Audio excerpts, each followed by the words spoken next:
Okay. Hi, everyone. Welcome to our monthly meeting. Hi, Chris, Roger, Christian.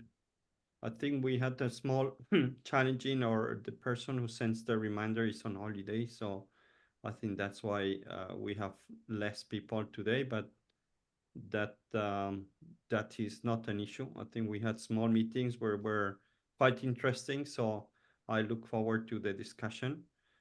Just doing a quick tour. Just seeing how you're doing, Christian. Any things that you're working on, interesting projects, strategy execution? Hi, good to be with you once again. Can you hear me? Yeah, Okay. I'm at a public space from where I'm working from now. Norskin. Do you know Norskin, Antonio? yeah. Yeah, Norskin House in Barcelona, which is now where we're based. So in addition to the consulting work that I have been doing this whole time, which is what brought me to your institute to learn a lot about, what we are um, with the whole idea of strategy execution.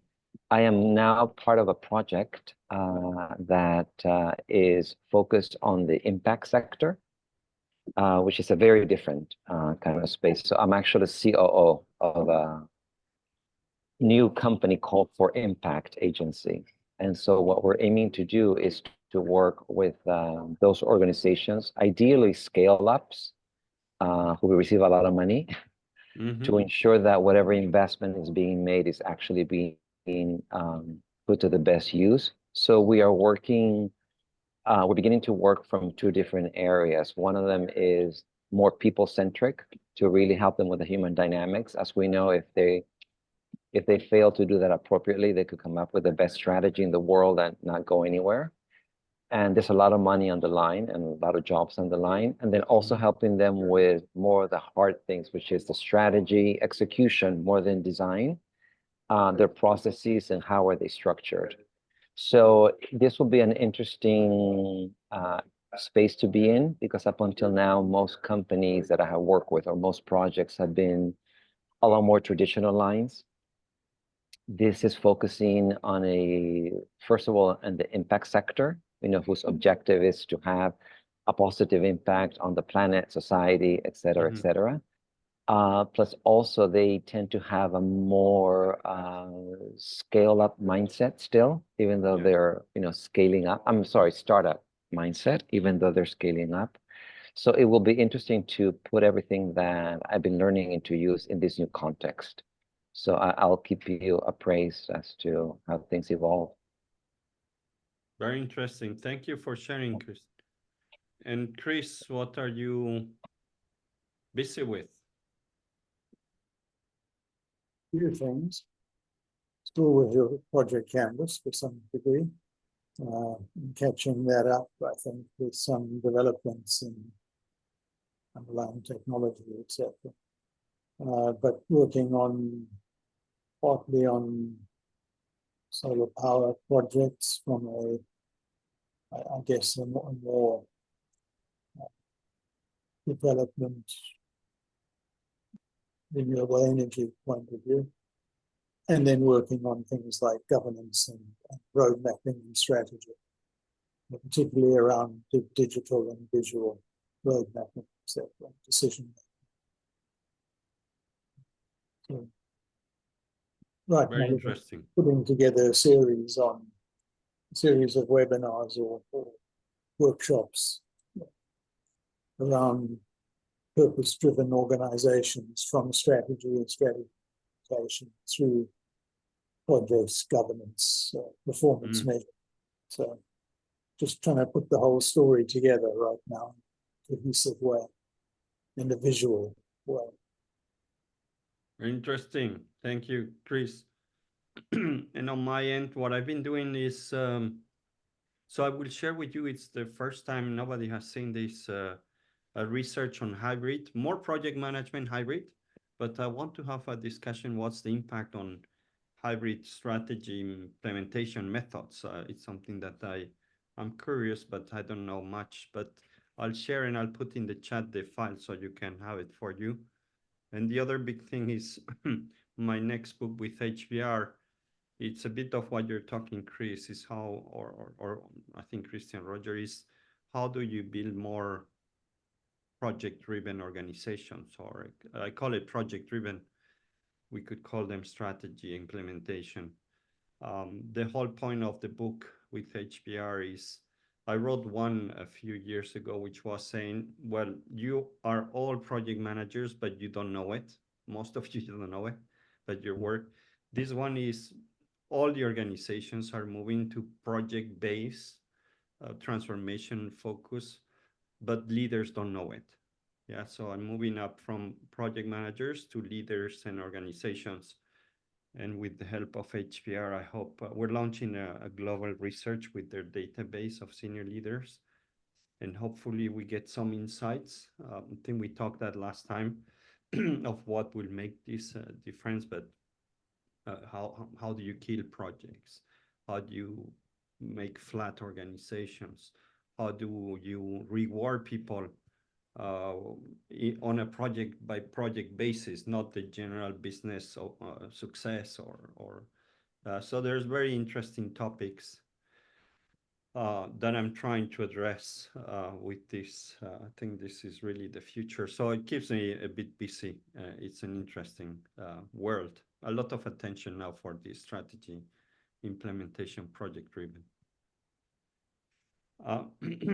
So what I wanted to do is quickly, I have a couple of slides here.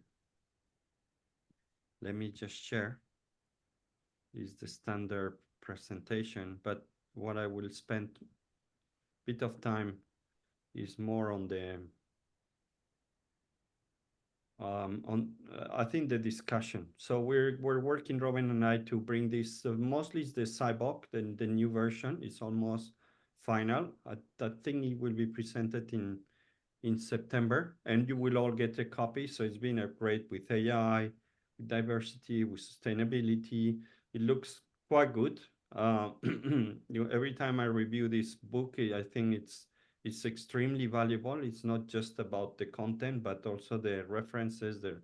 So I'm very pleased. So that will be available. And then the for non-profit type of approach that's also ongoing. So things are moving. Maybe we would like to do more, but it's just hard to find the time. On the hybrid, so I will put that in the chat and I will take you to some of the highlights. Let me just first add it to the chat and you can download, you can read it at your ease if you want. I actually got it, Antonio, because I'm on your newsletter. You get on the premiere this morning, yes.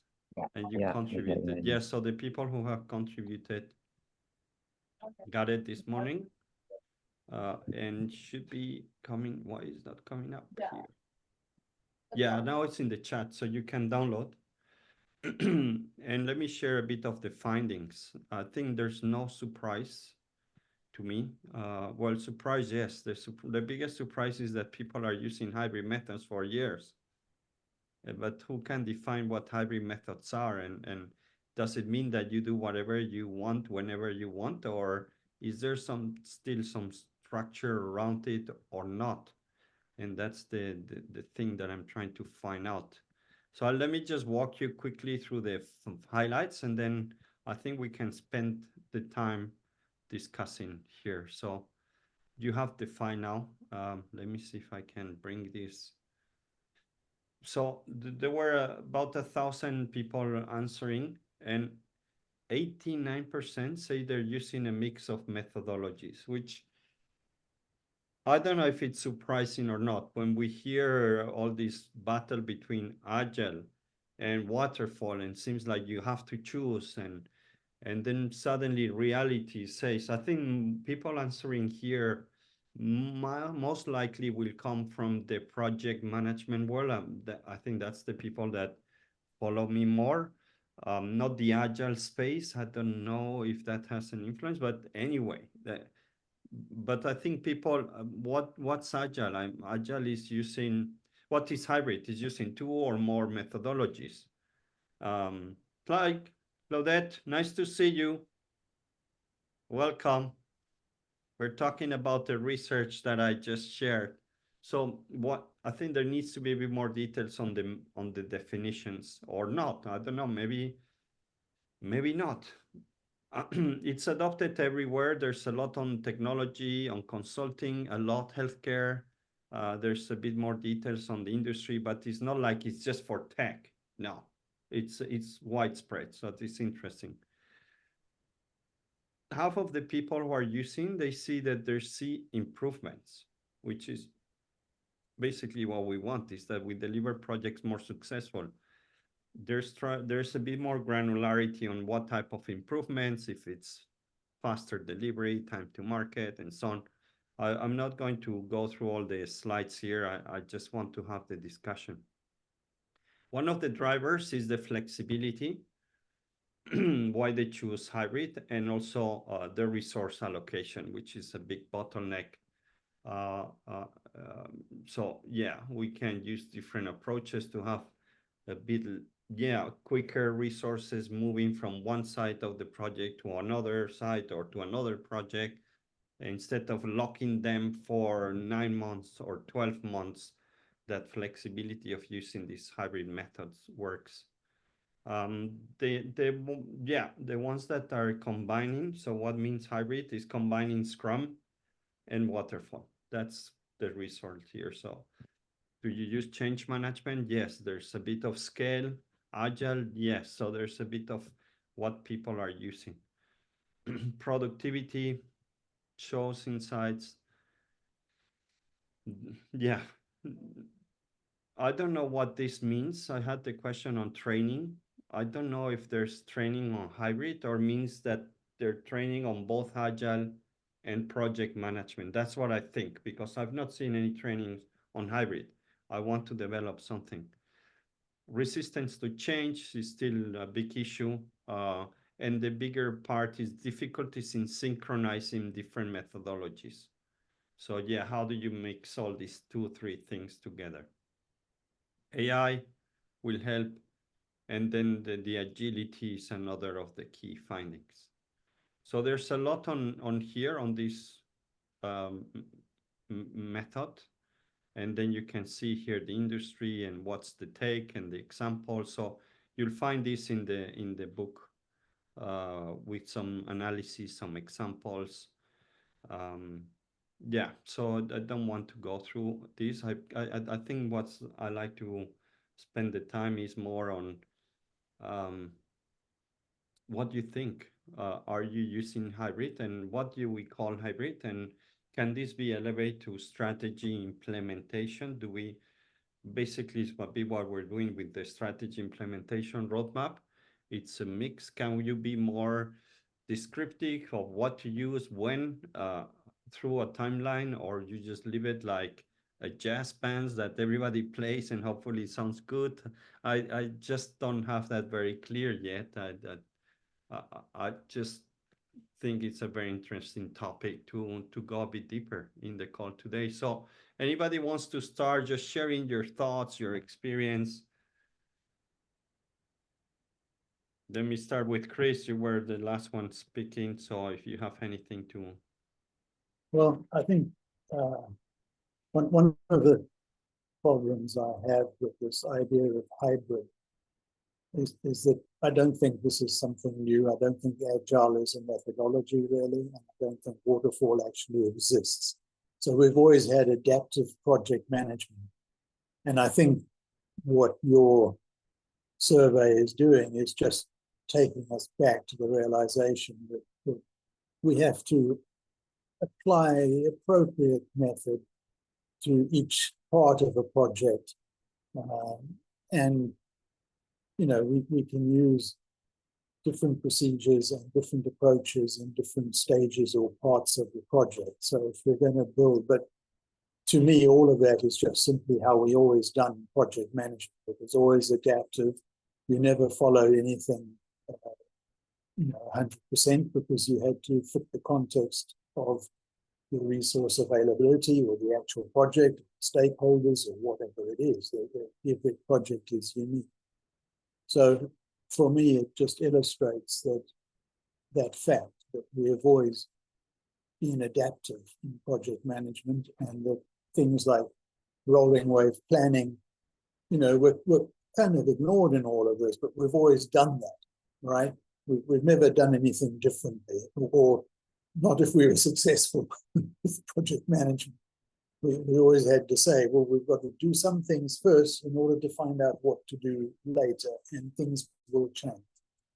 So if we have this type of a project with, I don't know, 30 years experience in IT projects, or something about that, but much more experience maybe in other types of projects. And I really think that it just illustrates the fact that, call it hybrid, but I don't think it's anything new. I don't think it's a new approach. I think it's just allowing what we've always done to come out and not be distorted by marketing hype and saying this is waterfall, which has never existed in the way that agile proponents make out what waterfall is. We've never run a project that way. And agile has many different ways of implementing.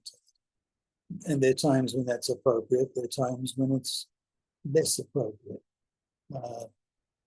And that's how I feel about it. I think we're just seeing that at long last, real project management is starting to get a say in amongst the marketing hype.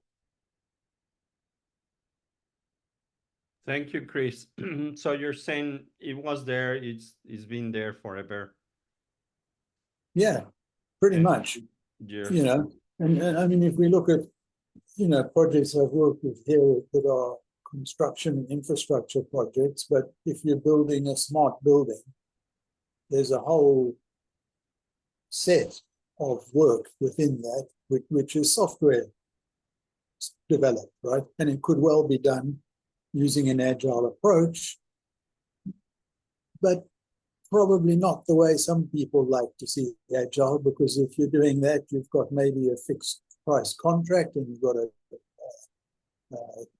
budget and a time frame that has been set in a contract, and you can't just do the software development completely open-endedly. You do have to have some finite controls around.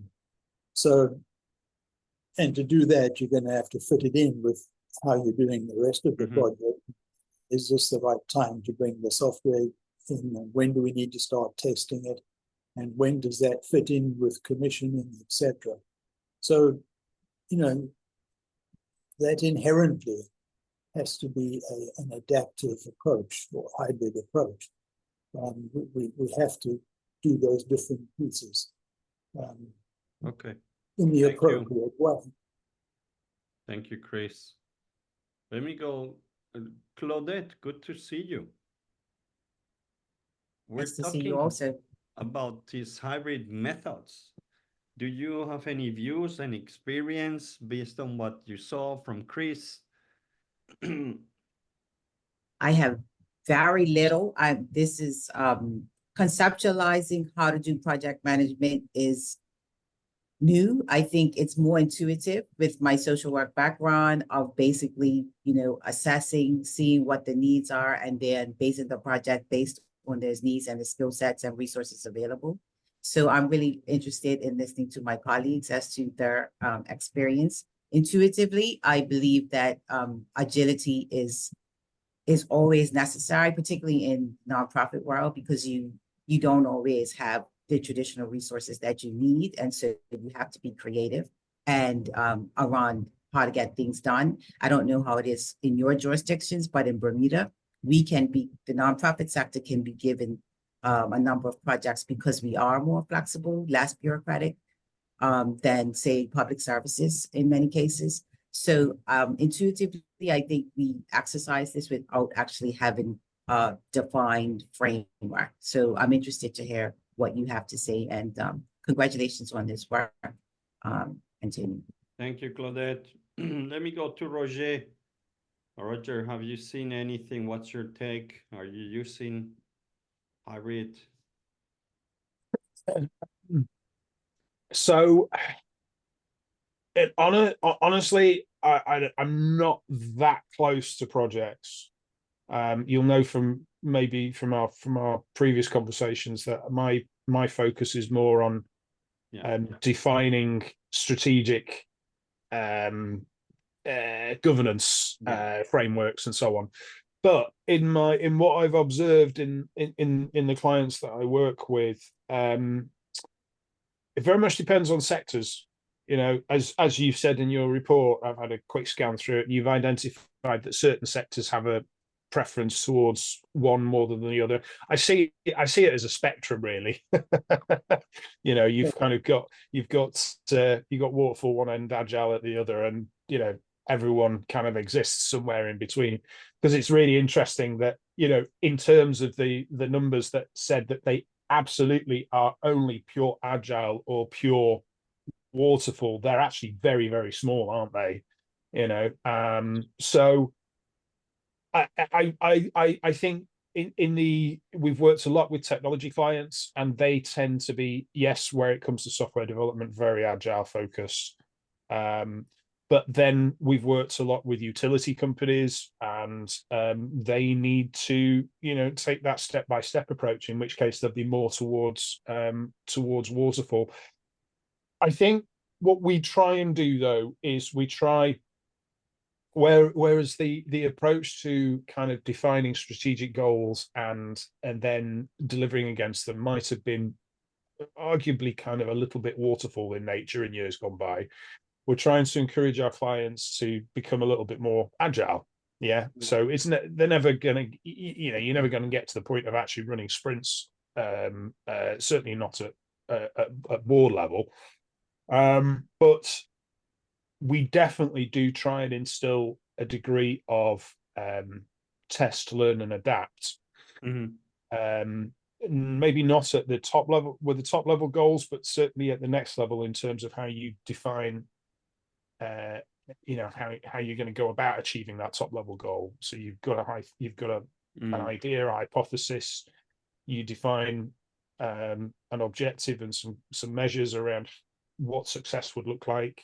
You try it for 3 months, and then you learn from it and you iterate. So I think there's a degree of agility that's being brought into it, but I do, you know, taking a step back and looking at this from a very sort of bird's eye view, I guess you could argue that our approach to strategic execution is quite hybrid as well.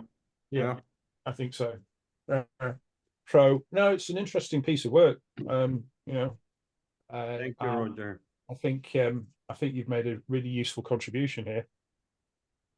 Thank you. Yeah, just to bring some light, I think the next step is, can we prepare a guide or not? I think I don't know. I think let me just hear from Christian, and maybe I'll take the next question after. Sure. So I was actually surprised to also see, I don't know why, but my initial reaction was surprised to see the number of people who a decade ago were already using, you know, the hybrid. And going back a little bit to what Chris was saying, I wonder if what they meant by that is that maybe they're using some kind of framework in a more flexible way, meaning they've improvised along the way, which is basically what I do. You know, I always try to find a framework that can guide many things that I do in different areas, not just project execution or strategy execution, but I have the need for a framework, and then I just improvise as needed, you know, so I remain agile or flexible, quote unquote. So I might pull a tool from some other area, or I might change the order. So I'm just kind of reacting to what's happening in front of me. So I wonder if that's what they mean versus an actual waterfall, agile, you know, blend mix where there is a established, clear hybrid framework. I would love to see that. I would love to see you working on that, Antonio. And I guess that was the next question you had in mind. Yeah, that's the next question. Then I think a bit of a summary is that we are going a bit free flow in when you're doing a project. Maybe some people stick more to the predictive, so spending more time on the scoping, planning, and then some others maybe are going more the agile way without so much But then if everybody has its own approach, can you develop a guide, or can you develop a method, or is worthless because people will do whatever they think they should be doing? I don't know. I don't know. I think that the key, sorry, go ahead, Christian. No, go ahead, Chris. Okay. For me, the key is not in trying to have a prescriptive guide, because we've got that for project management. And whether we talk about project management or strategic performance management or anything else, we're basing that all around this double feedback loop, right? We've got some objective. For projects, we've got an opportunity, a value of some kind, and hopefully not just financial, but every project, we've got some sort of beneficial value that we're hoping to get from investing. And then we need to have a way to say, right, we're putting time and money into getting this opportunity. How do we make sure before it's too late and we've spent all the money that we're actually on track and we're heading towards getting that benefit? And that doesn't matter whether it's how we're going to achieve a strategic objective, right, or how we're going to deliver on the value of this project. So I think it comes back to that principle that we need in terms of a guide. I think it's just a question of having the principles in place. We don't need, and we cannot dictate the exact approach or procedure that you should use. What you can say is you follow the principle that you do have a baseline of some kind that is useful in order to apply this feedback loop to. You've got some clear objective, right? And you've also got the context that you need to be watching to see if that's changed. So, and that's your uncertainty management aspect. So we had this strategic objective, but we've seen some driver in the market that says we should change that. Mm-hmm. And now our plan for how to achieve that should change in response to that. So what I would like to see is something that just consolidates on principles around project management that says we have this model that is adaptive by nature, and the extent to which it is adaptive will be driven by the context of the project and what we can do. So, you know, I mean, we can say we're going to implement a new IT system. Well, if nobody's worked with the IT system in the business unit, they can't tell you what they really want and what will work best, because they simply don't know. They've never learned, right? They don't understand it. The IT people might well understand it, but they don't understand the business. So they also can't tell you. So you need to be adaptive. So we need to say, okay, this is what we're trying to achieve organizationally from this project. Now, how do we make sure that we keep this principle in place, that we have a way to make sure that we're on track and we're going the right way before we spend all the money and it's too late? And to me, that's what's necessary as a guide. And you know, we've seen PMI and others moving from this very process-based guidance to principle-based guidance, and I think it's the right approach. Mm-hmm. And I think it's, you know, what we've always done in project management, which I think it's always been hybrid, if you were doing it properly, is you had that approach, and you did cater for the fact that there is uncertainty. You can't plan everything 100%. You never could. So there's a question from Claudette. Sorry, Chris. Yeah. Yeah. Anyway, that's fine. I just think it needs to be principle driven. Based. Yeah. Roger actually had a question before he had his hand up prior. Did you want to say something, Roger? Okay. I think this idea of a guide in terms of what should those who are responsible for the project expect, I think that is important for a guide. Obviously there are things that, and I think Chris, you called them principles. There are things that you must do. They might also be called standards. what should those who are overseeing projects with expectations be looking for in terms of principles and standards that should be applied, that should at least help to determine whether the project is on a path towards success. I think that is important, and to me, that's what where a guide would be useful. I know the UN has some community engagement standards as so when you're looking at community engagement, there has to be certain things that have to be in place in order to make it a bona fide community engagement process. So that would be my input in terms of the necessity for a guide. Thank you. Let me ask Roger, on more the strategy level, do you use a guide, or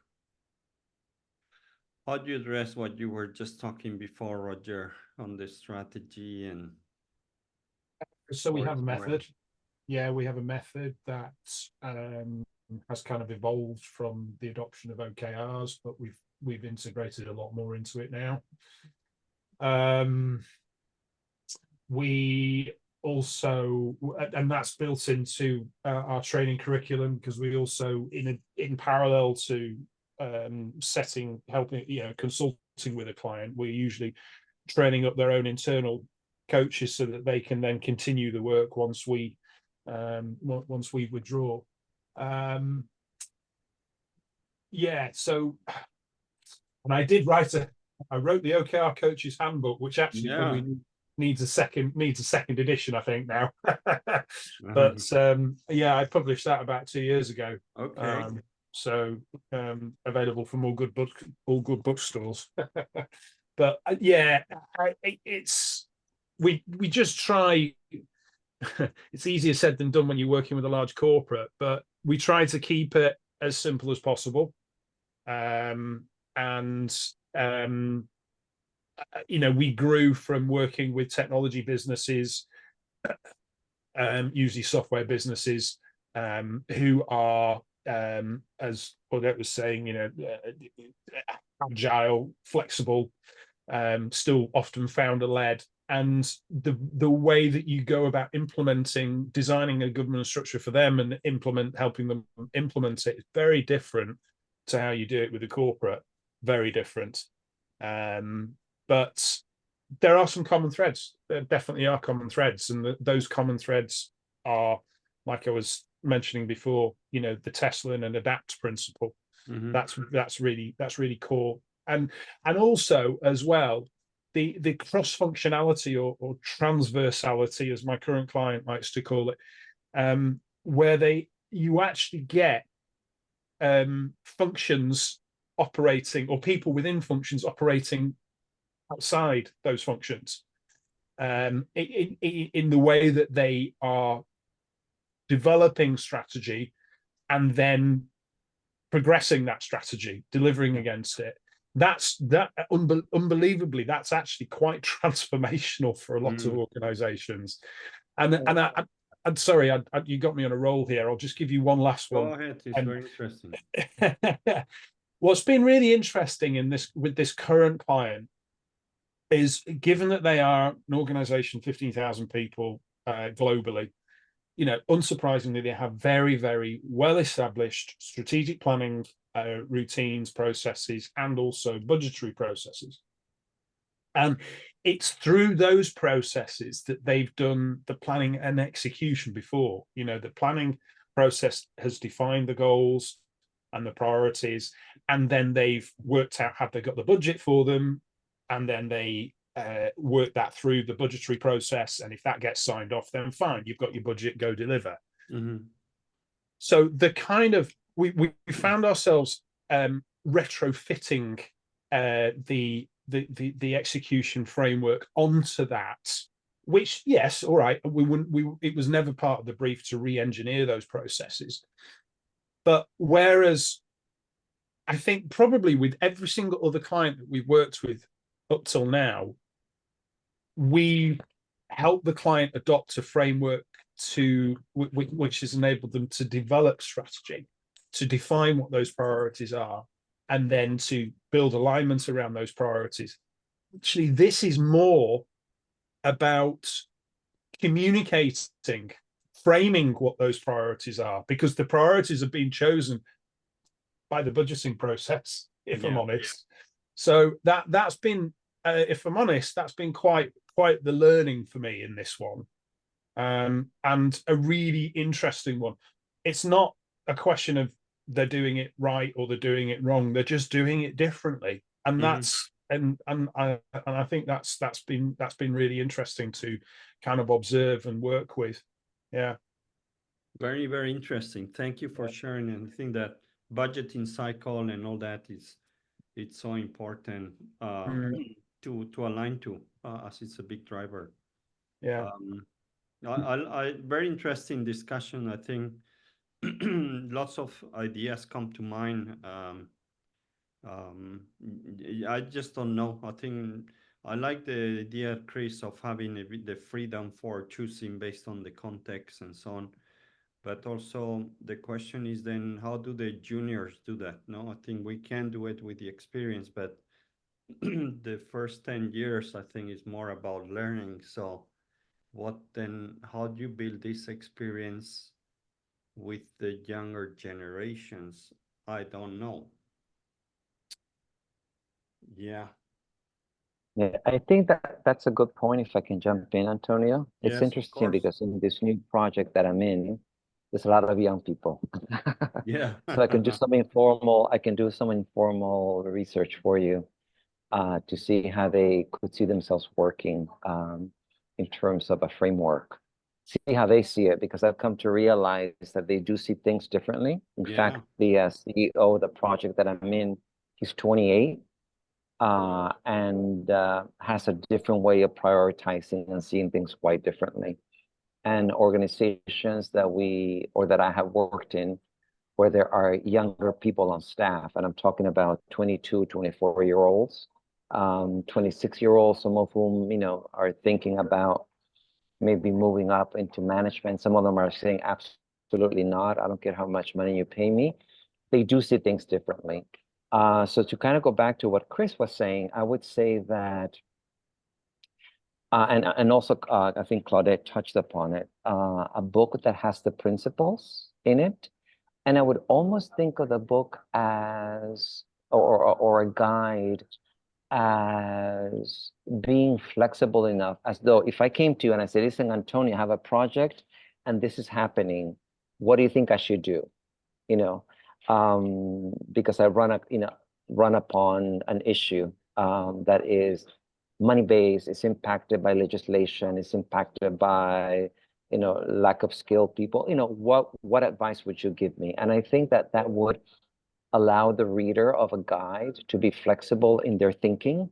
So maybe they're not doing exactly what you are outlining, but you've said, if you're working on a project and you follow these principles and you run across a time issue, you could go this direction or you could go that direction. Do you see what I'm saying? It's almost like a guide in that sense, that is not prescriptive, like do this, but rather here are some avenues that you can explore. And maybe even put case studies where that has happened, where they probably utilize, a specific framework, but then they found themselves improvising or this new legislation. I mean, for those of us who are based in Europe, the EU is constantly coming up with new rules and laws that limit a company's ability to really moving as nimbly or as flexibly as they do in the US. So I think that would be extremely useful. And it would also be very useful, I think, for the younger generations, because they don't necessarily want to be dictated to, but they want you to serve as a guide, because they are moving in a landscape that is constantly, the world of business today is constantly shifting by all of these titanic, dramatic forces that are out there. But it's for those of us who are a little older, we're kind of used to things being a specific way. They know the world to constantly be moving. They lived through COVID, they were locked in, they're doing hybrid work. So there's already this way of seeing stuff that I think a guide that you would write that touches upon those key principles, like Claudette was saying, if you're doing this, these are the things you must do, but then to kind of play with that and maybe present some case studies. And here's 3 things you could do if you have a time, issue or that's what comes to mind. That would actually also help me, to be honest, in terms of an Nice, actual yeah. guide. Yeah, yeah. I think I would take that case study thing a bit further, because I personally find case studies extremely boring and somewhat useless, because so often the context you would, if you were actually in that situation making the decisions, you feel you don't have enough context to make the decision, because then the case study would be 500 pages long. So maybe experiential examples, exercises would be something to use, because now we've got AI, etc., right? So we can do simulations, and we've been doing that for a long time with software for project management training and things like that. So I think for younger people especially, and others who are coming to project management the first time, being able to actually try it out, do the simulation and see what comes out, and there you can maybe provide some feedback in terms of how does that do against this principle, and what are the ideas and suggestions. All of those things can be put there, and you can play. So you can try this and then try that and see what you get as outcomes. For me, that would be really, I think, useful. So it's putting those case studies into a model that's very easy for people to play with and try out, right? And then, of course, one of those principles, as Claudette was saying, has to be governance. You know, you need governance in place to make sure that people are, in fact, applying the principles, right? And yes, there are, in many instances, depending on our project and our environment, there would be regulatory standards which you must abide by. So, of course, you've got those constraints, which I think are one of those principles, again, that you have to abide by those, and you need ethical, stuff, etc. Yeah. Okay, very interesting. I think it's just a bit of brainstorming, sharing experience. I don't know what's the final answer. It's just related to what we do and how things are evolving, and methodology wise and tool wise, and it's just very interesting. I think it's just it's a hot topic, because people are asking for some type of guidance, but then not too much, and yeah, don't know, we need to reinvent a few things. But definitely it's something that we're very interested in the Institute, personally, me too. So it's just something that it will be progressing in the next week. So I can keep you posted, and we can keep brainstorming around this and sharing. Yeah, I think back to when programmer on IT projects, and we weren't as formal into project management, but we had community that worked on trying to improve the way we delivered these systems to our end users.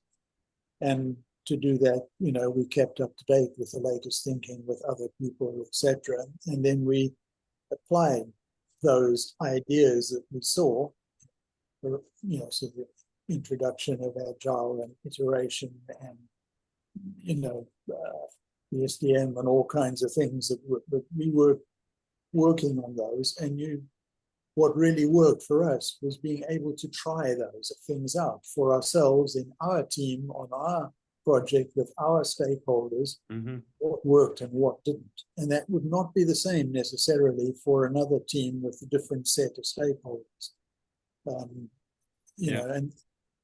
And yes, sometimes that meant that, perhaps if we'd said everybody must follow the same approach, one project wouldn't have failed because it's the wrong approach, but probably 3 others would have failed because they weren't given the leeway to step outside the approach where it was relevant. So, I think if you're talking about agility, you need to not have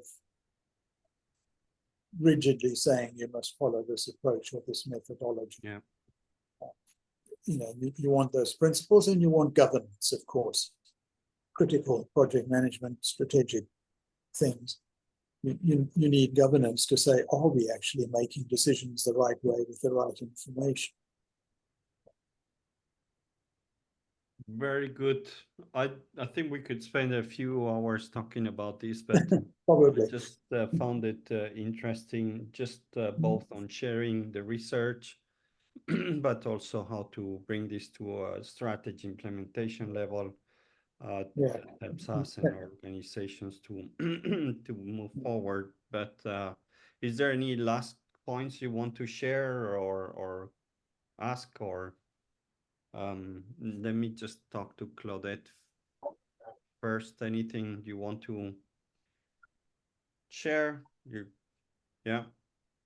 Yeah, I'm sorry I've missed so many meetings. I'm trying to keep up with the different time zones. I know. So we're glad that you make it here. Yeah. Thank you, Claudette. All Let me ask Christian, any thoughts, Yeah. concluding remarks? Yeah, to sort of respond to what Chris said about case study, I wouldn't want to read a big case study, first of No. all, but rather to say something along the lines of, so here's a company or here's a consultant who was doing X, Y, and Z. They ran across a problem that you're mentioning, and this is why they chose to do this thing. Like what your recommendation might be if you, for example, say these are 3 things that you could do. For there to be a case study, it's interesting. Oh, that's how they did it. So they thought this happened, and then suddenly things turned. And I wouldn't want to see an entire case study, just an example. Think of it that way, maybe. Is what I meant. And I do like Chris's idea of something experiential, where they can put themselves in a scenario and they can work through that. And I think that would also be very useful. Because as you said, Antonio, people don't want to be dictated to, especially the younger generation. They don't like to be told, necessarily how to think or how to do things, but they are very open to advice. So if a guide works along those lines, I would say it'll probably be well received. So, Yeah. and just quickly, I want to say, Roger, I just checked out your book on Amazon, and I just sent you a connect on LinkedIn, and I know that you know Stacy Barr. So I'm actually Yeah. I'm actually a consultant for her methodology based here in Spain. Yeah, so it's a small world. And Yeah, it's actually through Stacy Barr, Antonio, that I came to the Institute. Really? Right. Stacy recommended, oh, now I'm forgetting, Robin, in some post that she did. She said, they're doing a great job at so it's small world. Small world. Yeah. So I'm getting your book, Roger. I'm gonna check Oh it my out. God! Right, Can I'll you put your book- sign it for you sometime. Yeah, Roger, yeah. can you put your book in the chat just for us to check it out? Yeah. Buy it. Oh, I'm God. getting the Kindle version so that I have it right Yeah. away. Oh, I'm wow. very impatient. I'm And very buy it impatient. straight away. Fair Too. enough. You can just put it in the chat, Yeah, please. please, and we'll get today some copies. Thank you. Roger, anything on your side just to conclude? I'd like to finish on time. No, I don't think so. I'm going to follow up with you separately, though, Antonio, on something that we discussed when we spoke last. But no, it's been really useful. Been a really useful conversation, and I'm glad that you kind of taken me down a level to the project level, because that's something which we kind of sit above, and I think it's really important for us to be looking at what comes next after we've done our bit as well. Yeah, because it's all part of execution at the end of the day. At the end of the day, Yeah. Thank you, Chris. Last one. Yeah, I think. Yeah, I'd just add that I think, and just as been saying, I mean, that thing I'm working around governance is on integrated governance now, with business integrated governance, and looking at how you integrate governance across strategy, projects, business as usual, etc. And I think that's a critical aspect. And from my experience in strategy, the key challenge, I think, and something I think that your hybrid guide could address, is this problem between budgeting process and strategy process, right? And there is often a conflict. So as Roger was saying, his time strategy is driven by the budget, but the budget is not being driven by strategic forces, shall we say. And it tends to be very stable and set, which means it can't cater for emerging strategy properly. And I think the heart of that lies in the project realm, in fact, because we fund initiatives for strategy and we go through the budgeting model for funding them. And by the time we've actually got it through the budgeting process, the strategy has changed. Right? Bingo, bingo, bingo, bingo. I've been through this with big Many corporations as well, and small ones. Small ones luckily have less rigidity around the budget, but the big ones have this problem, right? They've built this thing. So, but the answer is in the project management approach, because that's where we get the funding to get the strategic objectives done. Yeah. So one of the things that's nice to have a guide do is actually highlight this and get this part of the governance and the funding right. It's which has been ignored. I mean, I think that aspect, you know, we see lots of talk about aligning projects for strategy, but we don't actually, and we say, oh, it's got the objectives are aligned, but we don't actually look at is the budgeting process aligned? And that's the critical thing. Okay.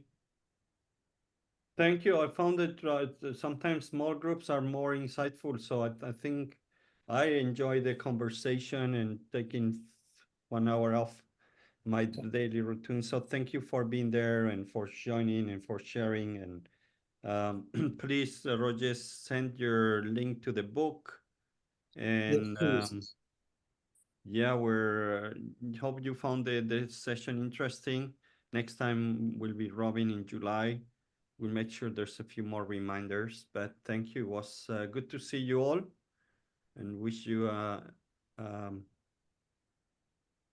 okay, there's some text there. I just put a long recommendation about strategy design. There's this guy named Alex Smith out of the UK who has very different views on when it comes to strategy design. He's a bit of a contrarian, meaning the traditional methods. And so his book is actually full of a lot of principles. And it's a good guide to people that have come across. So that's kind of like the idea. He doesn't give you an actual framework, but a lot of principles and ways of thinking through things. So that might be useful, Antonio, to check it out. And I see Roger there on the chat too. Yeah. Coach, perfect. Yeah, it's the UK Amazon, but I'm sure you can find it on others. Yeah, the Kindle we can get. Okay, well, good to have 2 more resources here. Thank you. Have a good end of the week. See you. Thank you very much. Take care. Bye-bye. Bye-bye. Bye-bye.